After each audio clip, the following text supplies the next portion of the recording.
Bom, em cima do que o Cláudio Amaral já falou, né, o Feijó falou, Flávio Hertal também, né, comentou esse assunto, e eu me convenço cada vez mais que essa questão toda não é propriamente uma questão técnica, né, é uma questão né, de gestão.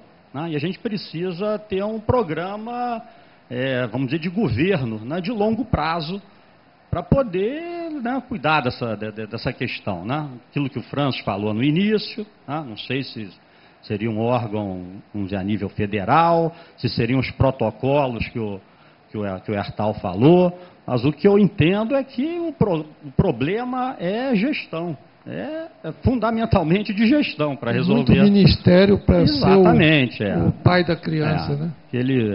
Aquele organograma lá que o Hertal apresentou lá no final, quer dizer, é muita gente envolvida no processo. Então, se você não tiver um programa de governo de longo prazo para cuidar desse assunto, definindo, né, o campo de atuação de cada instituição, eu acho que a gente vai perder muita energia com isso. Eu queria ouvir a opinião até do Celso com relação a isso, né? Porque dos demais aí a gente, né, tem sempre oportunidade de conversar. Mas o que o Celso vê também com relação a essa questão aí dessa gestão, né? Como é que o governo federal vê essa questão? Tá certo. O Guilherme viu que eu ia comentar, ele falou, é melhor o Celso, porque eu posso falar com ele depois, pessoalmente. Então vamos lá, Celso, você está sendo requerido. Bom, deixa eu também dar uma geral nas coisas, para a gente já ir encerrando, né? Bom, de uma forma geral, esse plano, o plano de gestão de riscos do governo federal, ele é coordenado de forma, não é uma instituição única. Né? Nesse sentido, vai na linha, e eu também acho, eu vou na linha que o Flávio Hertal apontou. Né? Eu não vejo a necessidade de ter um único órgão tratando de coisas tão amplas. Né? Então, o que a gente tem? A gente tem um centro de monitoramento e alerta vinculado ao Ministério de Ciência e Tecnologia. Tem um Centro Nacional de Desastres que apoia a estruturação da Defesa Civil no âmbito do Ministério da Integração. Obras de prevenção a cargo do Ministério das Cidades e do Ministério da Integração. E um eixo de mapeamento desenvolvido pelo Serviço Geológico do Brasil, vinculado ao Ministério de Minas e Energia. Então, o nosso modelo é um modelo de vários ministérios, né, coordenados pela Casa Civil da Presidência. Né? Não vejo grandes problemas de execução desse plano por termos optado por esse modelo. Né? Então, todos nós trabalhamos nos municípios críticos que o Serviço Geológico do Brasil apontou. Né? Quer dizer, quando eu vou analisar, aprovar uma proposta de um município de obras de contenção, eu olho o mapa da CPRM para ver se é uma área de alto risco. Né? Quando o MCT, o CEMADEM, vai posicionar os seus satélites ou vai definir aonde vai instalar os 2.500 pluviômetros que eles estão adquirindo. Né? Ele instala esses pluviômetros nos locais de alto risco que o mapeamento do Serviço Geológico apresentou. Então, a gente tem conseguido trabalhar de forma articulada.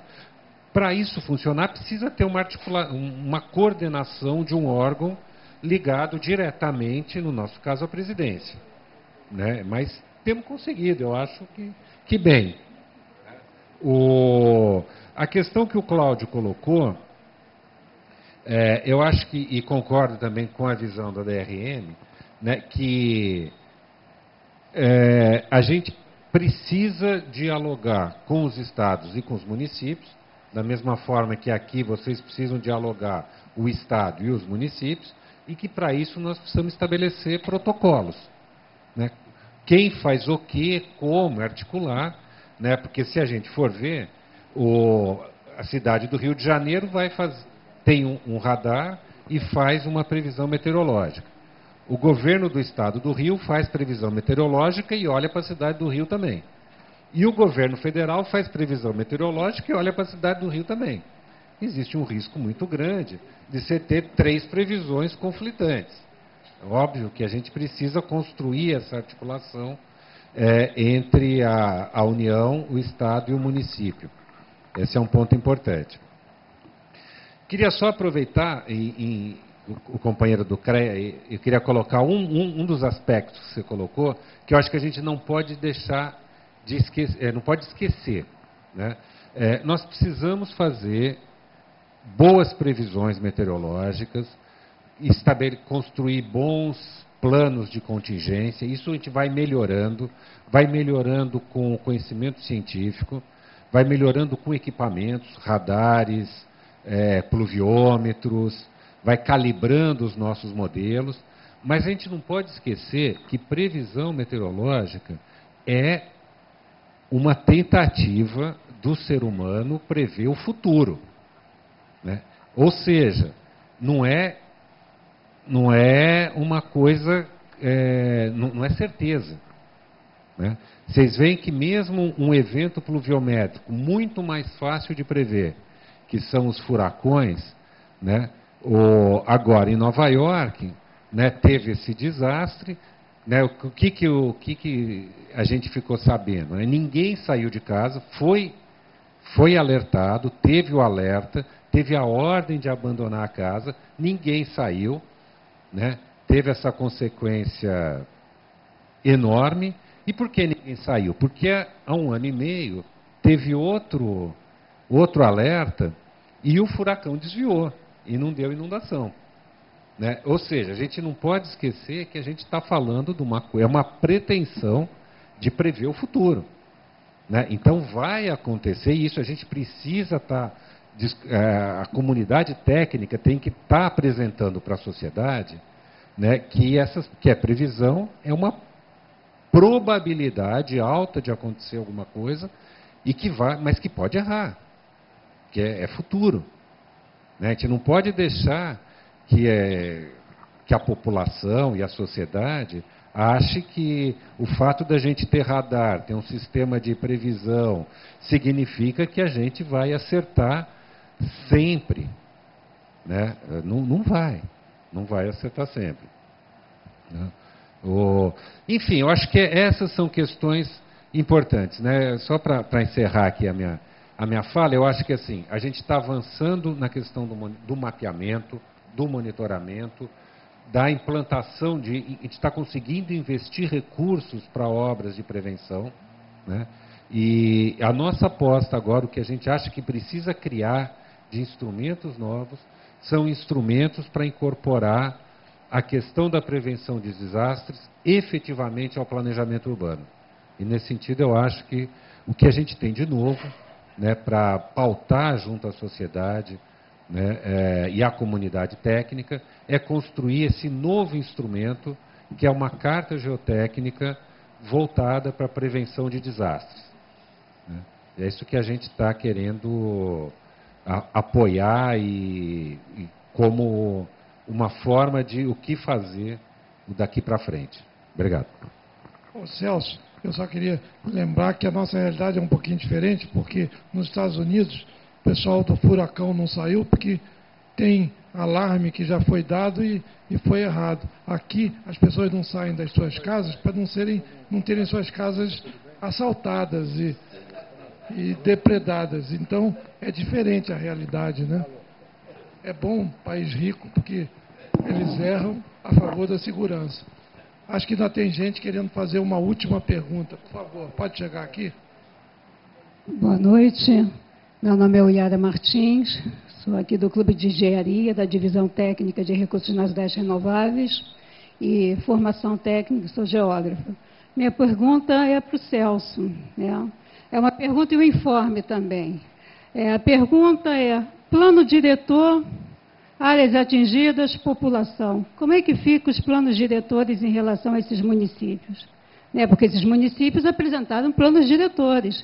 E esses planos diretores teriam que constar essa parte de zoneamento, as áreas de risco, mapeamento, né? Como é que foi? Está tendo alguma integração?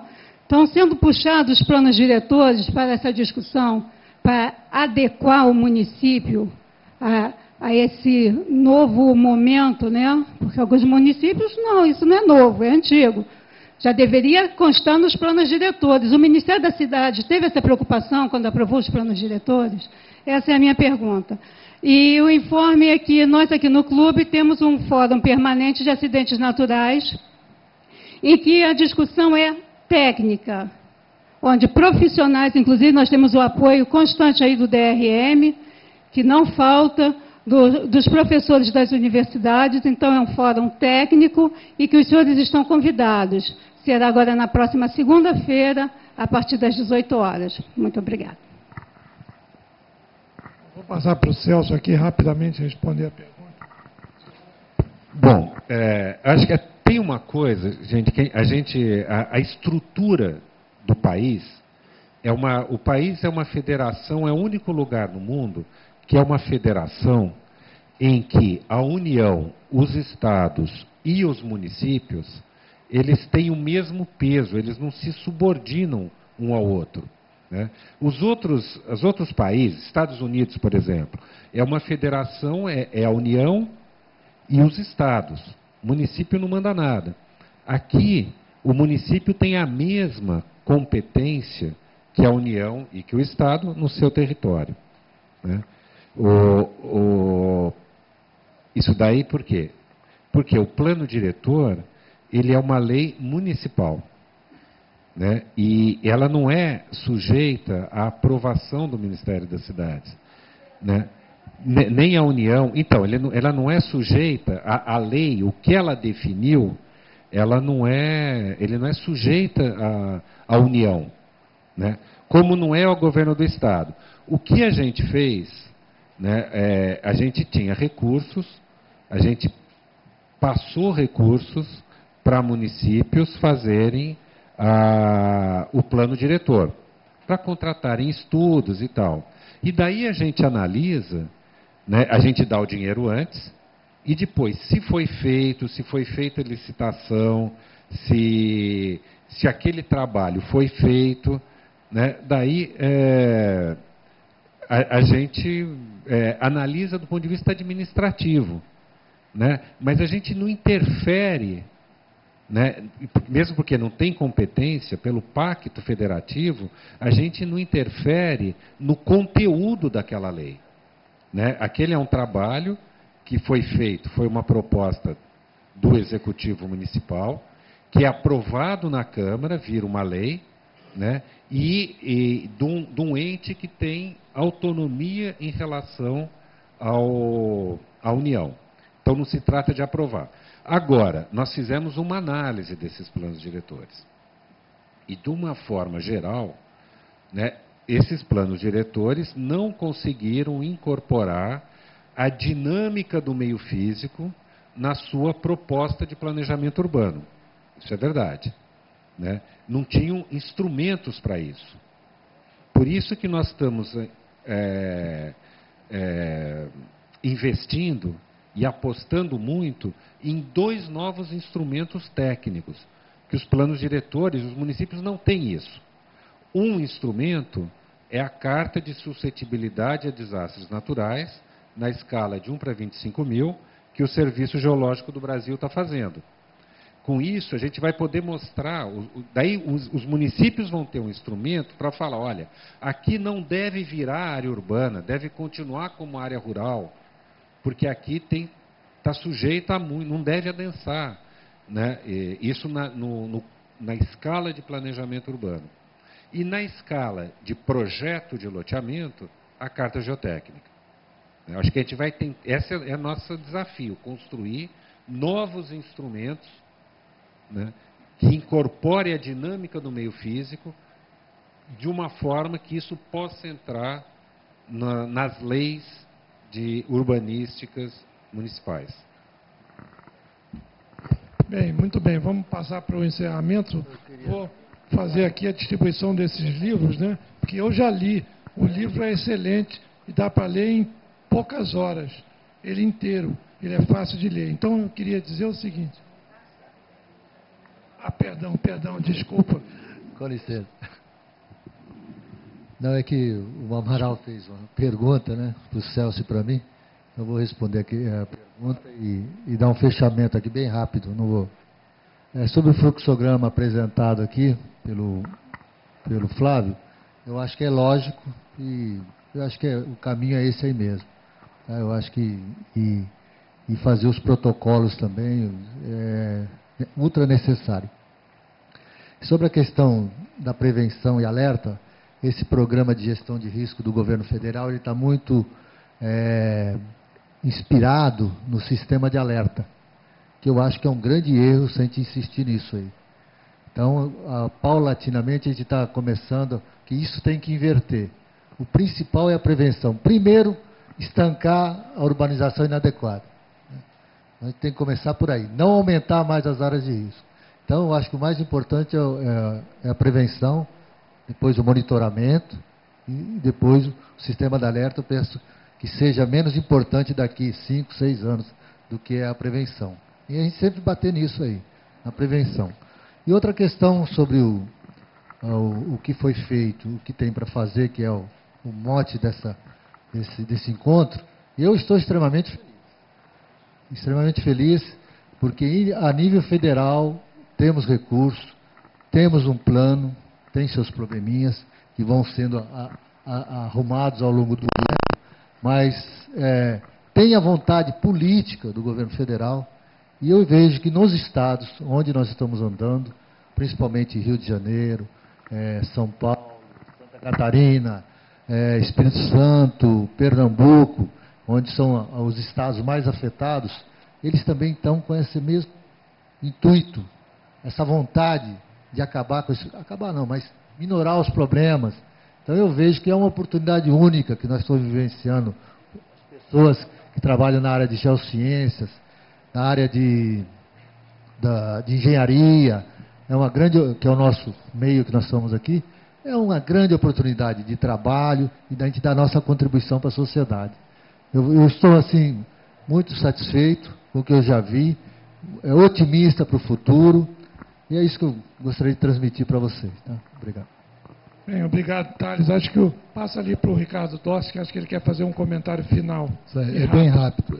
Só para dizer que foi muito falado aqui sistema de alarme. O sistema de alarme do plano de gestão de risco que está sendo adotado lá pela GeoRio, ele é para ser transitório, enquanto não houver a eliminação das áreas de risco. Não é uma política de caráter permanente.